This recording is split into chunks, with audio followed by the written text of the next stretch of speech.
So ಈಗ sir ದೀರ್ಘಕಾಲದಿಂದ ಇದನ್ನ ನೆಗ್ಲೆಕ್ಟ್ ಮಾಡ್ಕೊಳ್ತಾ ಬಂದರೆ ಯೂರಿಕ್ ಆ್ಯಸಿಡ್ ಲೆವೆಲ್ಸ್ನ ಚೆಕ್ ಮಾಡ್ದೇನೋ ಅಥವಾ ಬಾಡಿಲಿ ಜಾಸ್ತಿ ಪ್ರೊಡ್ಯೂಸ್ ಆಗ್ತಿರುತ್ತೆ ಬಟ್ ನಮಗೆ ಅದರ ಅರಿವಿರೋದಿಲ್ಲ. ಬಟ್ ಅದೇನಾದರೂ ಹಾರ್ಟ್ ಪ್ರಾಬ್ಲಮ್ಸ್ ಅಥವಾ ಕಿಡ್ನಿ ರಿಲೇಟೆಡ್ ಪ್ರಾಬ್ಲಮ್ಸ್ ಏನಾದರೂ ಅದು ಎಡೆ ಮಾಡಿಕೊಡ್ಬೋದಾ ಅಂತ? ಯೂರಿಕ್ ಆ್ಯಸಿಡಿಂದ ಏನು ಈಗ ಕ್ಲಿನಿಕಲಿ ನೋಡೋಣ. ಈಗ ನೀವು ಎಷ್ಟೊಂದು ಜನ ಈ ಇತ್ತೀಚಿನ ದಿನಗಳಲ್ಲಿ ಟೆಸ್ಟ್ಗಳು ಮಾಡಿಸ್ಕೊಂಡ್ಬಿಡ್ತಾರೆ. ಸ್ವಲ್ಪ ಯಾವಾಗಲೂ ಇದನ್ನು ಹೇಳೋದನ್ನ ನಾನು ತಿಳುವಳಿಕೆಗೆ ಹೇಳ್ತೀನಿ, ಬಟ್ ನಿಮ್ಮ ರಿಪೋರ್ಟ್ಸ್ಗಳನ್ನ ನಿಮ್ಮ ವೈದ್ಯರಿಗೆ ತೋರಿಸ್ಕೊಳ್ಳಿ.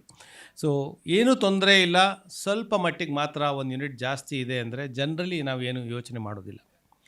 ಬಟ್ ಏಸಿಮ್ಟಮ್ಯಾಟಿಕ್ ಹೈಪರ್ ಯೂರಿಸಿಮಿಯಾ ಅಂತ ಹೇಳ್ತೀವಿ ಇದಕ್ಕೆ. ವಿತೌಟ್ ಗೌಟ್, ಕಾಲಿನ ನೋವಿದ್ದರೆ ಪದೇ ಪದೇ ಆ ಗೌಟಿನ ಪೇಯ್ನ್ಗಳು ಬರ್ತಾ ಇದ್ದರೆ ಟ್ರೀಟ್ಮೆಂಟ್ ಕೊಡಲೇಬೇಕು. ಮೂತ್ರಪಿಂಡ ಸಮಸ್ಯೆ ಇದ್ದು ಕಿಡ್ನಿ ಫೇಲ್ಯೂರ್ಗಳಿದ್ದರೆ ಅವ್ರಿಗೂ ಟ್ರೀಟ್ಮೆಂಟ್ ಕೊಡಲೇಬೇಕು. ಮತ್ತು ಈಗ ಹೆಚ್ಚು ಸೆಲ್ ಟರ್ನೋವರ್, ಕ್ಯಾನ್ಸರ್ಸ್ ಆಗಲಿ, ಪಾಲಿಸೈಥೀಮಿಯಾ ಆಗಲಿ ಅಥವಾ ಸೋರಿಯಾಸಿಸ್ ಕಾಯಿಲೆಯಲ್ಲಿ ಆಗಲಿ ಕೂಡ ಯೂರಿಕ್ ಆ್ಯಸಿಡ್ ಜಾಸ್ತಿ ಆಗ್ತಾಯಿದ್ರೆ ಅಲ್ಲಿ ಟ್ರೀಟ್ಮೆಂಟ್ ಕೊಡಲೇಬೇಕು. 4ನೇದು, uric acid is a part of metabolic syndrome ಅಂತ ಹೇಳಿದ್ವಿ. ಈಗ ಬೊಜ್ಜಿನ ಸಮಸ್ಯೆ, ಸಕ್ಕರೆ ಪ್ರಮಾಣ ಜಾಸ್ತಿ ಇರೋದು, ರಕ್ತ ಒತ್ತಡ ಜಾಸ್ತಿ ಇರೋದು, ಇದೆಲ್ಲ ಇರೋದ್ರ ಜೊತೆಗೆ ಯೂರಿಕ್ ಆ್ಯಸಿಡ್ ಜಾಸ್ತಿ ಇರೋದು ಕೂಡ ಒಂದು ಮೆಟಬಾಲಿಕ್ ಸಿಂಡ್ರೋಮ್ ಅಂತ ಗುರುತಿಸ್ತೀವಿ ನಾವು. ಅಲ್ಲಿ ಕೂಡ ಅದು ಯೂರಿಕ್ ಆ್ಯಸಿಡ್ ಜಾಸ್ತಿ ಇರೋದ್ರಿಂದ one of the associated factors for cardiac disease.